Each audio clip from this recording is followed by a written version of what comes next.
Добър вечер на моите слушатели. Какво да ви кажа? Ще започна с втора част от моето преброяване на парите. Какво да ти кажа?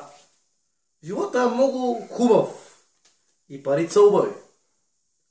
Ама ще ви разкажа една друга история. За парите и живота. Това е истината. Няма значение от коя държава ли ще ги получиш или от самата държава, в която живееш, ще ги вземеш, но са хубаво нещо. А за моите душмани да ми ядат парите. Какво да ви кажа, хора? Ги, може да са малко, но са по 20. Ето ги, вижте ги, какви са хубави, прекрасни двайстачки и миришат на хубаво. Да. И ще си пробва малко така, да е интересно на хората. Па и да не е интересно, ми е кеф да си броя пари. Ето. Да, броя си парички, двайстачки. Има кой да дава.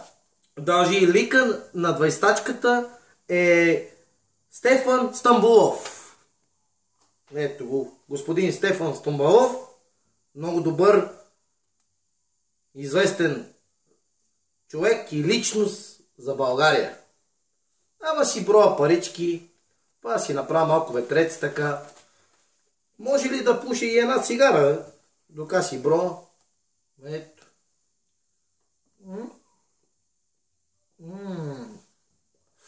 Да. Взимал съм си един ваучер, да мога да се обада да ми донесат другите пари. Че с тези сметки не става, братче. Много са добри тези парички. Ги вижте. Супер са. Да. Броя си парички. Броя си парички.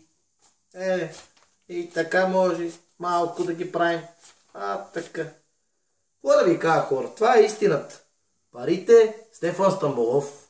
Двайстачките са на власт. Нема такива 50-тачки, 100-тачки. Всеки търси дребното, братче. По-дребните банкноти. Всеки та пита, какви са тези 100-тачки в магазина? Не мога да ги разваля.